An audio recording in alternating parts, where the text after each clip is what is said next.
और केवल उनके स्वरूप की ही चर्चा हो रही है। मैं तो कहूंगी सीता जी, हम लोगों को भी चलकर एक बार उनको देख लेना चाहिए।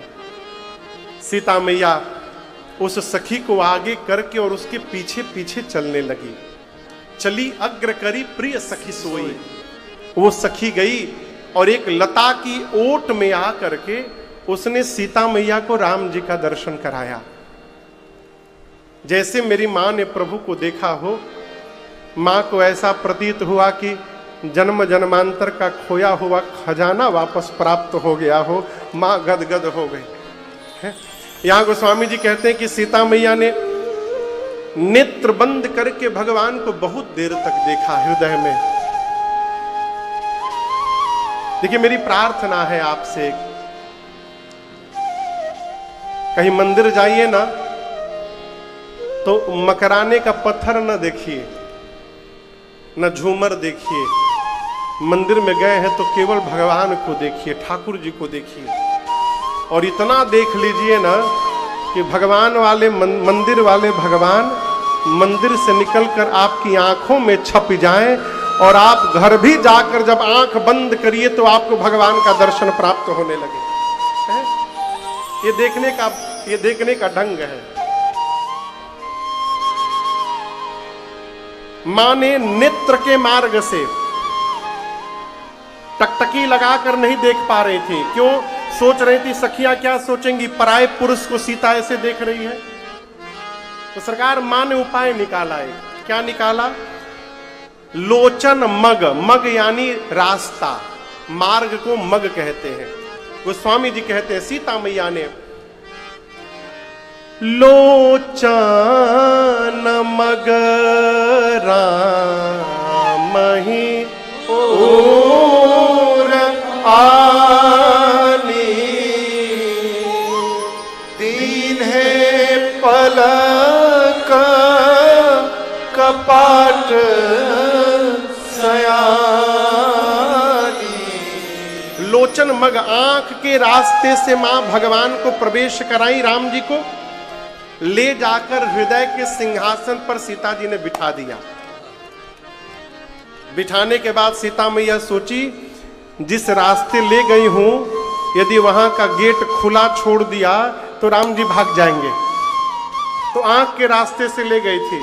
प्रवेश कराने के बाद मां ने पलक रूपी कपाट, पलक रूपी गेट को मैया ने बंद कर दिया। अर्थात राम जी को हृदय में लेकर अब मां ने आंख बंद करके अब भगवान को लगी निहारने हृदय में। ये भगवान को देखने का नियम है, ये विधि है। सीता मैया ने खूब निहारा। सखियों को लग रहा है कि सीता जी पार्वती जी का ध्यान धरी है। एक सखी ने हिलाया, है सीता, पार्वती जी कहीं भाग नहीं रही है मंदिर में से, बाद में उनका ध्यान रख लेना, ये दोबारा मिलने वाले नहीं है। क्यों नहीं इनको आंख खोल करके ठीक से देख ले रही हो? जैसे सखी ने जब कहा मानो मां को लाइसेंस मिल गया हो। सीता मैया ने नेत्र का पता है न आपके अंत का पता है। हे भवानी जी, आपके अमित प्रभाव को सरस्वती और शेष नारायण भी नहीं जानते। मां, आप ही मनुष्य को समस्त वैभव प्रदान करने वाली हैं। संसार में जितनी स्त्रियां हैं, यदि पातिव्रत धर्म में सर्वश्रेष्ठ स्त्री कौन है तो आपका नाम सबसे पहले आता है। मां, आपका प्रथम स्थान है। मां, आप शिव प्रिया हैं, आप वरदायिनी है। मां, आपकी सेवा करके मनुष्य चारों पुरुषार्थ प्राप्त कर लेते हैं।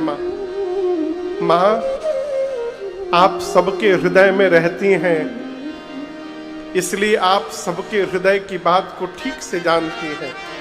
हे भवानी जी, आप जान रही हैं, इसलिए मैं आज आपसे कुछ कहूंगी नहीं। आप जो जानती हैं मां, उसको बिना कहे पूर्ण कर दीजिए। ये सीता आपकी शरण में आकर के बैठी।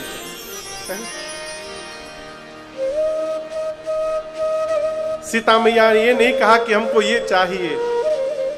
मां कहते हैं कि आप सब जानती हैं, मुझे जो चाहिए मां मुझे पूर्ण करिए। इतना कह के पांव पकड़ के पार्वती जी का सीता मैया बैठ गई और सीता जी के इस विनय प्रेम का दर्शन करके मां भवानी की मूर्ति मुस्कुरा उठी। भैया मूर्तियां मुस्कुरा उठी। लोग कहते हैं मूर्ति सही में मुस्कुराती है क्या? मूर्ति आज भी मुस्कुराती है, लेकिन देखना कौन चाहता है हो? जो देखना चाहता है उसको मूर्ति में आज भी भगवान दिखाई पड़ते हैं।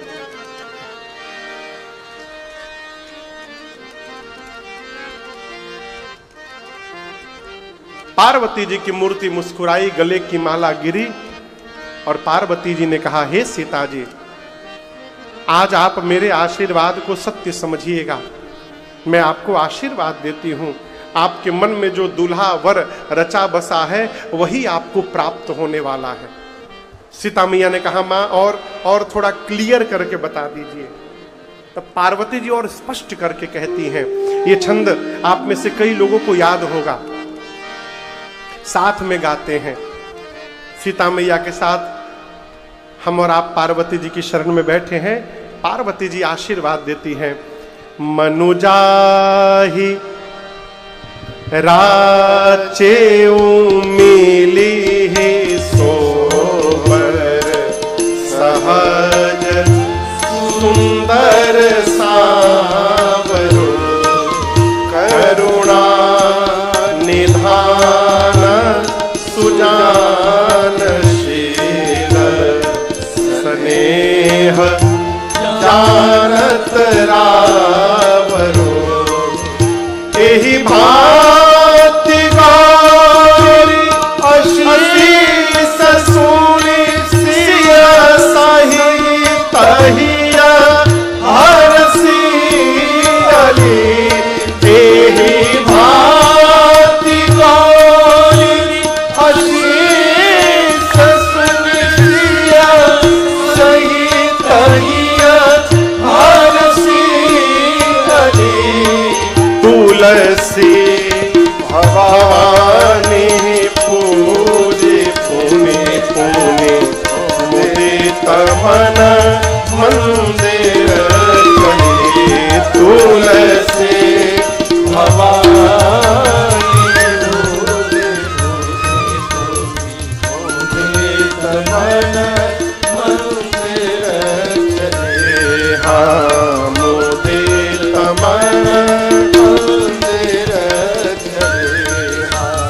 मुदित मन मंदिर चले।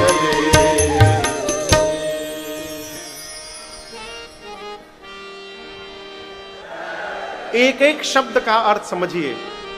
पार्वती जी आशीर्वाद देती हैं, मनुजा हिराचेऊ, मन में जो आपके रचा है सीता जी, मिली ही सोबर वही वर मिलेगा। कौन? सहज सुंदर सांवरो, जो सहज सुंदर है। सीता जी बोली, मां दोनों सुंदर हैं वहां, और क्लियर करके बताइए। तो पार्वती जी ने और क्लियर कर दिया, दोनों में सांवरो, जो सांवले वाले हैं वो मिलेंगे। वो है कौन? करुणा निधान। कौन है? करुणा के भंडार है।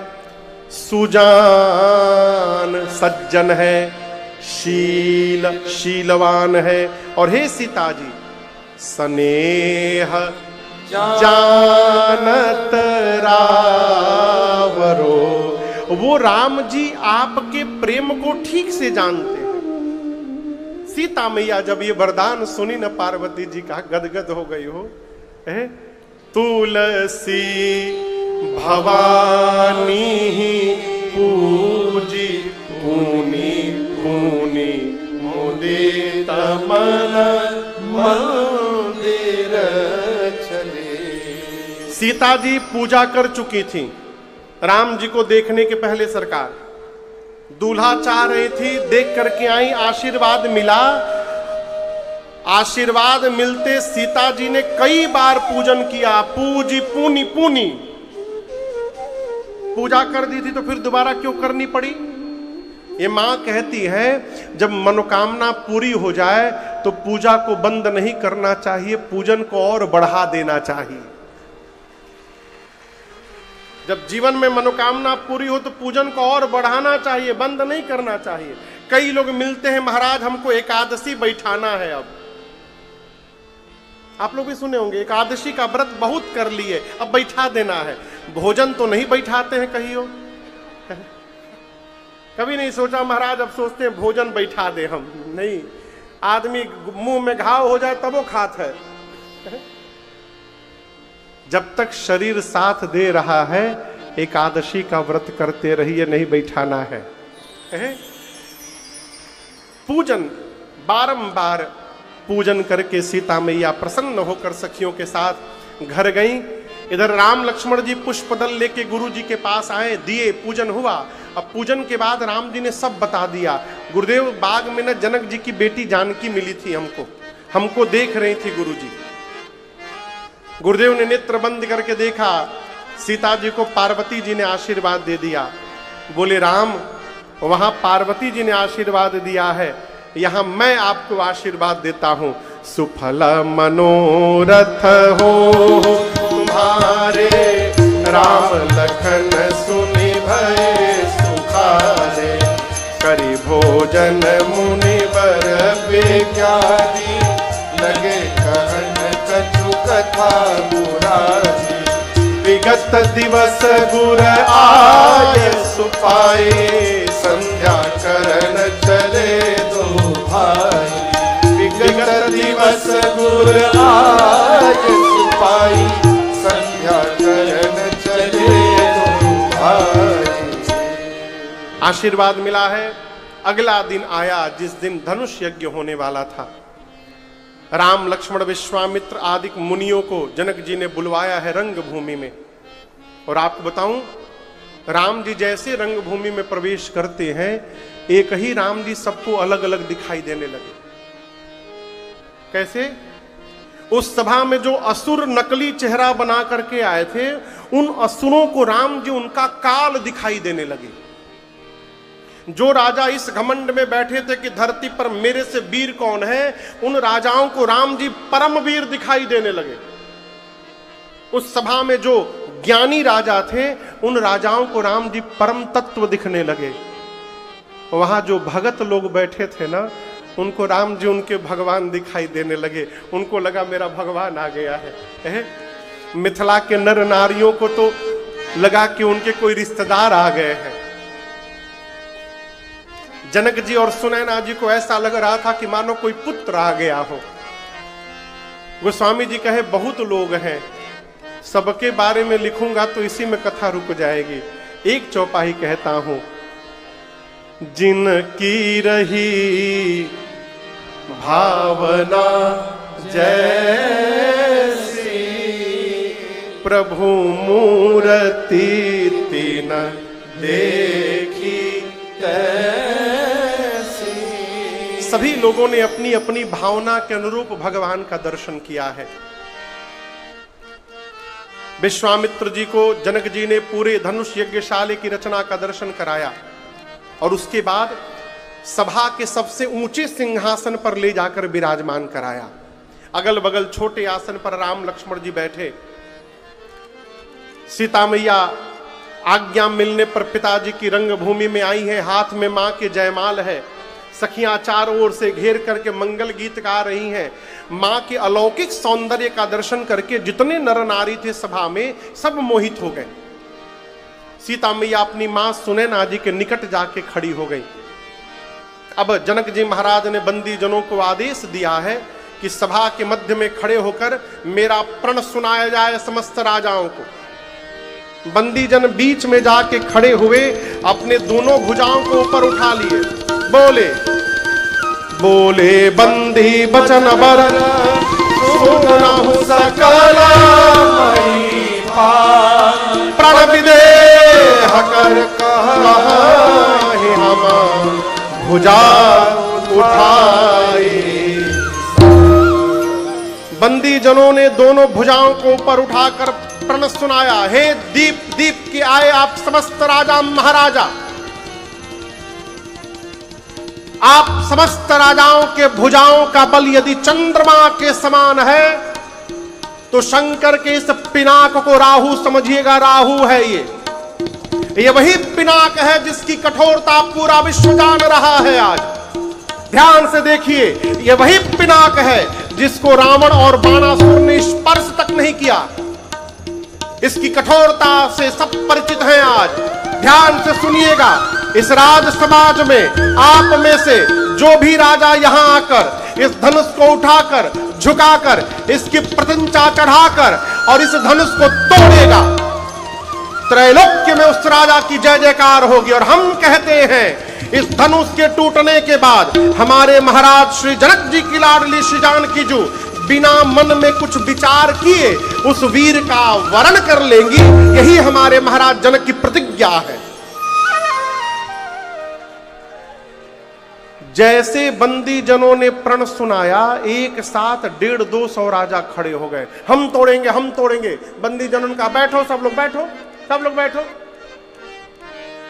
सब लोग एक संग मिल के तोड़ी होगा। एक एक करके आइएगा, सबको अवसर मिलेगा। सबसे पहले आसन पर सरकार जो राजा बैठे थे, नंबर 1 की कुर्सी पर, बंदी जनों ने कहा चलिए आप प्रयास करिए। जैसे आदेश मिला, गोस्वामी जी कहते हैं परिकर बांधी उठे, खड़े होकर राजा सबसे पहले अपन धोती टाइट से बांधे। कहें दम लगीला में कहीं धोती न खुली जाए। कपड़ा टाइट किए, अपन मुकुट व्यवस्थित किए, जाने के पहले थोड़ा वार्म अप किए, व्यायाम, और मन ही मन अपने इष्ट भगवान को प्रणाम किए। बोले प्रभु नाथ, आई एम गोइंग देयर। प्रभु मैं जा रहा हूं, प्रभु कृपा करिएगा हमसे टूट जाए आज ये धनुष, आज हम ही से टूट जाए प्रभु। उस सभा में कम से कम 10,000 राजा थे। कितने राजा? जब एक राजा अपने भगवान से बोला ना कि प्रभु हमसे टूट जाए, तो जो 9,999 राजा बैठे थे वो तुरंत अपने भगवान से बोले प्रभु बचाइएगा, इससे ना टूटने पाए प्रभु। अब कहां एक राजा, कहां हजारों राजा। गोस्वामी जी कहते हैं राजाओं को जैसे अनुमति मिली, राजा तमक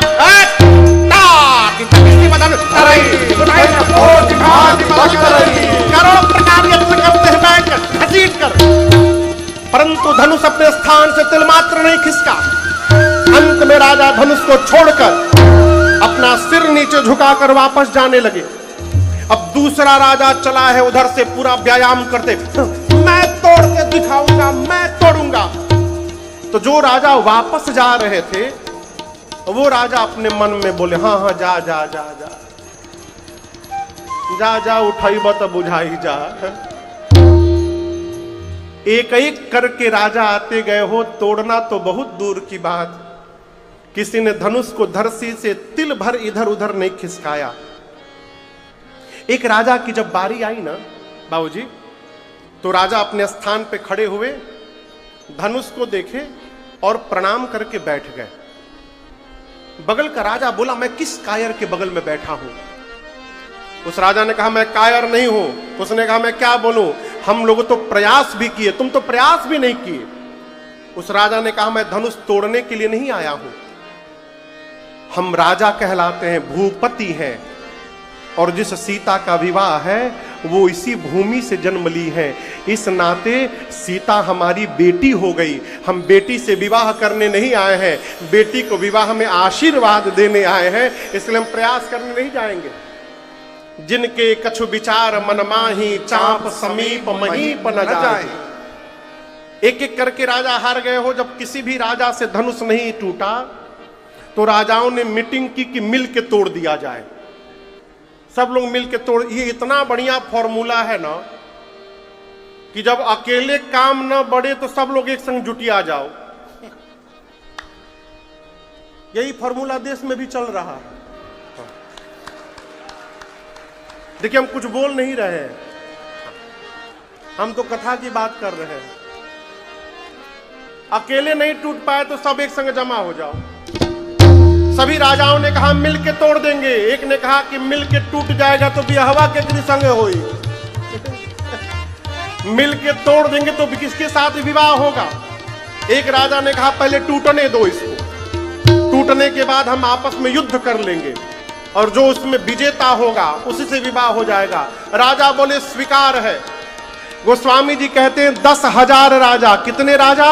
10,000। ए जी भूप सहस 10 एक बारा, भूप सहस 10 एक बारा,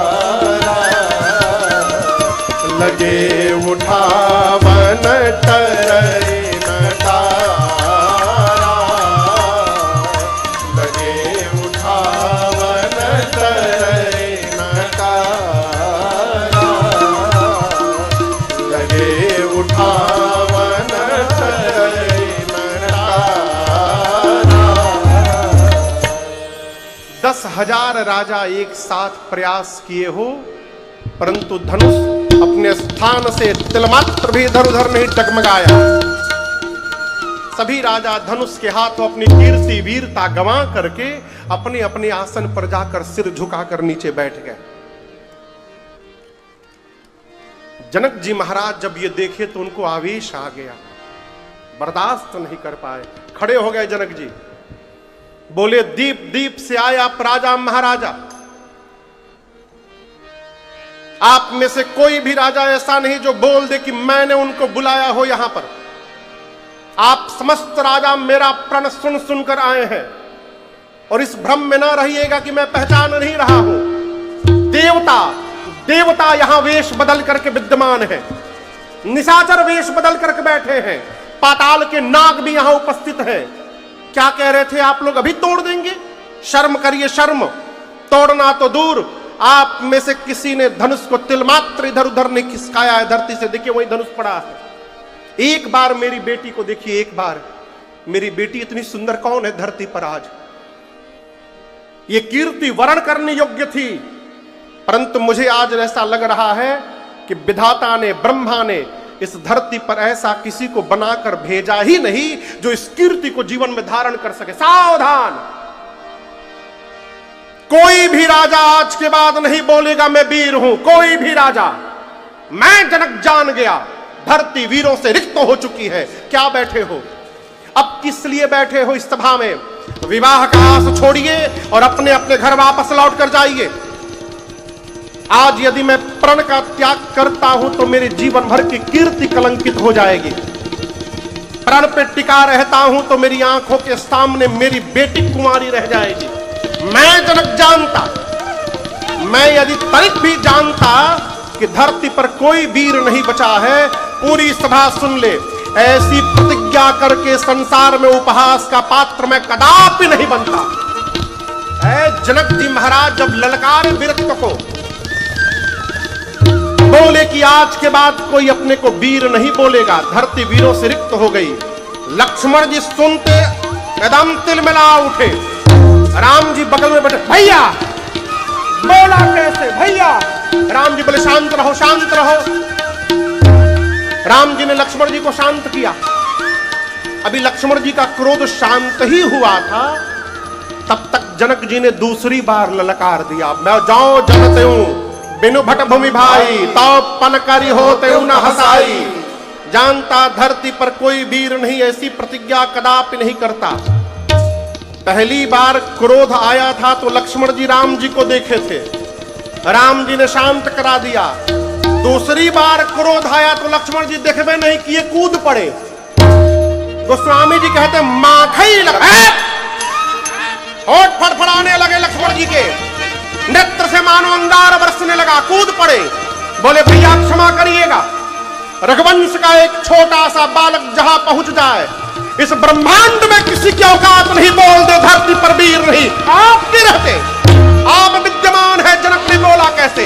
कहे जनक जस अनुचित बानी, कहे जनक जस अनुचित बानी, विद्यमान रघुकुल मन जाने, विद्यमान रघुकुल मन जाने। सुनहु भानुकुल पंकज भानु, सुनहु भानुकुल पंकज भानु, मैं कहो स्वभाव न कछु अभिमानो, कहो स्वभाव न कछु अभिमानो। जो तुम्हारी अनुशासन पावो, तुम्हारी अनुशासन पावो, मैं कंदु देव ब्रह्मांड उठावो, कंदु कयो ब्रह्मांड उठावो। अब काचे घट जिमिडारो भोरी, काचे घट जिमिडारो, मैं सकौ मेरु मूलक जिमि तोरे, सकौ मेरु मूलक जिमि तोरे। ताप ताप महिमा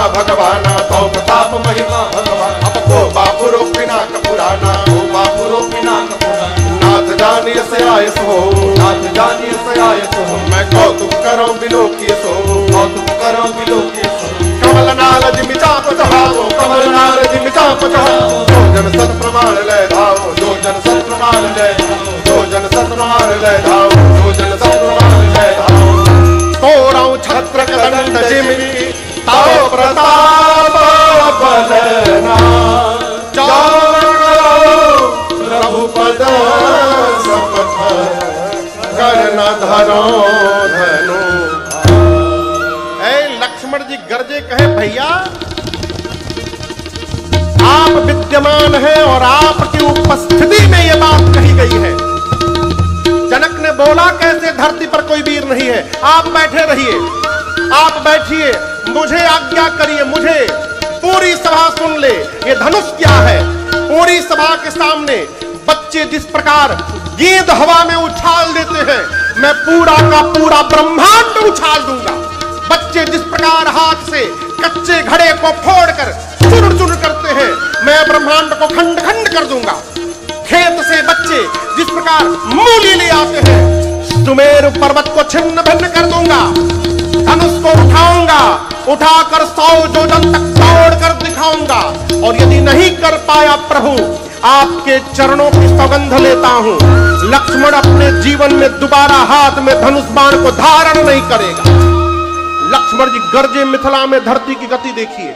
लखन सको वचन दे बोले, डगमगानी मही देखत डोले, डगमगानी मही देखत डोले, डगमगानी मही देखत डोले। लक्ष्मण जी गरजे, कहते प्रभु जिस प्रकार कमल की नाल को बच्चे खंड खंड करते हैं, मैं धनुष को खंड खंड कर दूंगा। पांव से जैसे बच्चे छत्र को रांद देते हैं, मैं रांद दूंगा। उठाकर 100 योजन तक दौड़ कर दिखा दूंगा मैं भरी सभा को। लक्ष्मण जी गरजे, पूरी धरती कांपने लगी, राजाओं का आसन डोलने लगा। राम जी और सीता जी प्रसन्न हो गए। जनक जी महाराज डर गए।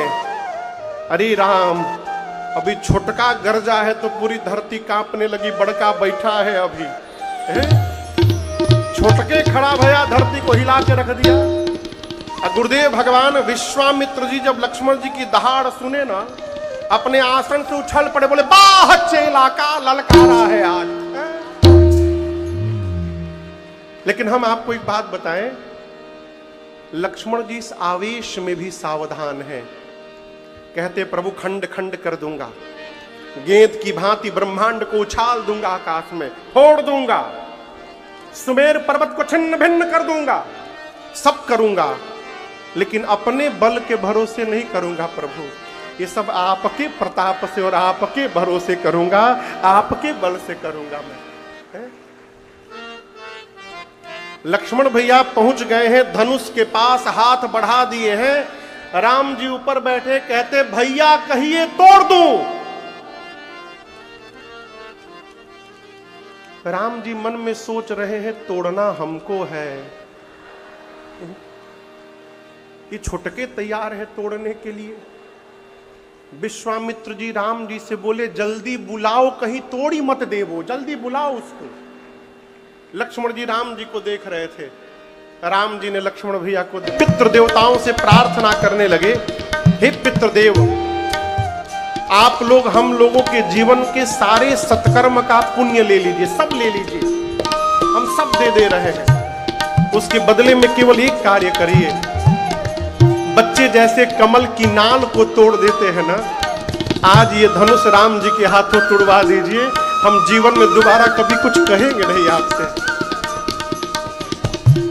सीता जी की मां सुनैना जी,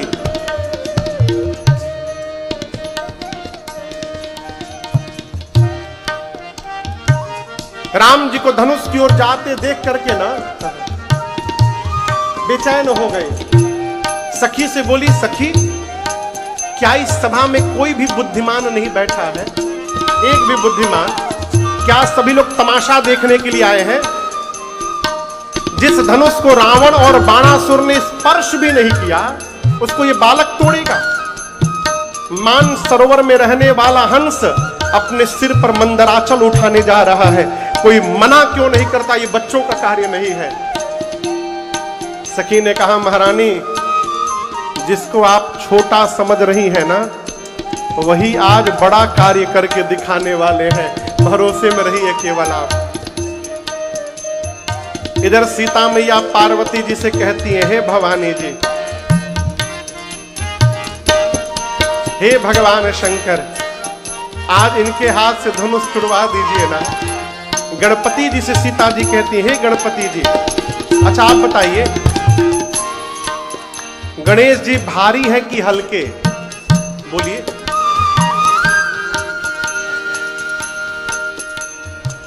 भारी है कि हल्के? चलते किस पर हैं? मूसक पर। सीता मैया ने कहा, हे गणपति जी, आप कितने भारी हैं, लेकिन जब मूसक पर बैठते हैं तो हल्के हो जाते हैं। उसी प्रकार आज इस धनुष को हल्का बना दीजिए प्रभु, जिससे इस मेरे प्रभु इसको तोड़ सके। सबसे प्रार्थना करते करते अंत में सीता मैया उस धनुष से प्रार्थना करती हैं, हे शंकर जी के धनुष, अब तो मुझे केवल आपका भरोसा बचा है। सब कह रहे हैं कि आप बहुत भारी हैं, एक काम करिए ना, जैसे प्रभु आपके पास आवे, आप में जितना भार है, सारा भार यहां जितने मूर्ख राजा बैठे हैं, इन सब मूर्खों के सिर पे रख दीजिएगा। अब मेरे प्रभु को देखते ना आप पुष्प जैसे हल्के हो जाइएगा।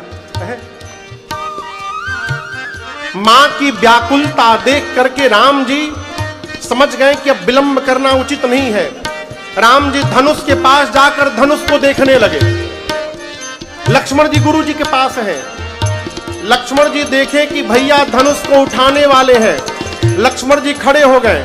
खड़े होकर दाहिने पांव से धरती दबा दिए। लक्ष्मण जी दबाकर कहने लगे, हे शेष नारायण दिगपाल, सावधान हो जाइए, भैया धनुष उठाने वाले हैं।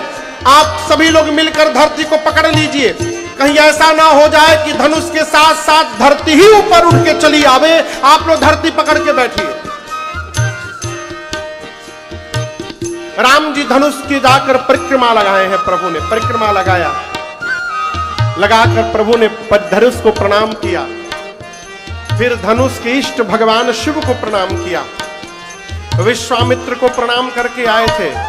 धनुष के पास जाकर गुरहि प्रणाम मन ही मन कीन्हा, मन ही मन अयोध्या में बैठे गुरुदेव भगवान वशिष्ठ जी को प्रणाम किया राम जी ने। और उसके बाद धनुष के ठीक मध्य भाग में राम जी ने अपना ले जाकर हाथ रखा। और जैसे भगवान ने धनुष को उठाया है, उसी समय बिजली चमकी। बिजली, और जितनी देर के लिए बिजली चमकती है उतनी देर में ही ए जीतम के उदामिनी जिमि जबलयऊ पुनि नव धनु मंडल समभयऊ एक चढ़ावत खेत लगाए राहु लथा देखत बटार तेई छन राम बादल घोरा परे भुवन धुमि घोर कठोरा परे भुवन धुमि घोर कठोरा परे भुवन धुमि घोर परे भुवन घोर कठोरा रब रवि बाजी तनि मारग चले धिक्कार है धिक्का करो महि अहि घोर घोर कल मले सुरय सुर मुनि कर कीले सकल विकल विचारई को दंड खंड राम तुलसी जयति वचन उचारई हा जयति वचन उचारई हा जयति वचन उचारई। जितनी देर के लिए बिजली चमकती है उतनी देर में भगवान ने धनुष को उठाया, झुकाया, प्रतंचा चढ़ाया, तोड़ दिया। किसी को कुछ दिखाई नहीं पड़ा, केवल आवाज सुनाई पड़ी। आवाज इतना कठोर, सूर्य नारायण के घोड़े फटक कर भागने लगे इधर उधर। पाताल में दिक्पाल कलमला उठे। धरती पर सबने कान बंद कर लिया। कैसी आवाज आई? गोस्वामी जी कहते हैं, राम जी ने शिव जी के पिनाक को खंड खंड कर दिया। बोलिए श्याम रामचंद्र भगवान की जय।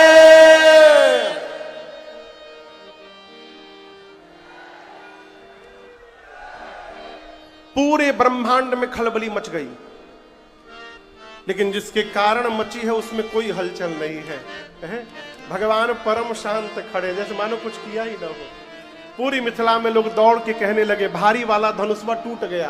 भंजे राम शंभु धनु भारी। राम जी ने भारी वाला धनुषवा तोड़ दिया, तोड़ दिया राम जी ने। सारे मिथिलावासी कहने लगे। अब सतानंद जी ने सीता जी की सखियों को बुलाया, इधर आओ, जयमाल के लिए सीता जी को आगे लाओ। सीता मैया जयमाल ली हैं चतुर सखी ने। भैया दर्शन करिए। गोस्वामी जी कहते हैं कि चतुर सखी लखी कहा बुझाई। चतुर सखी ने सीता जी को कहना कहा कि माला पहनाओ, लेकिन मुंह से नहीं बोला, लखी कहा आंख से। सीता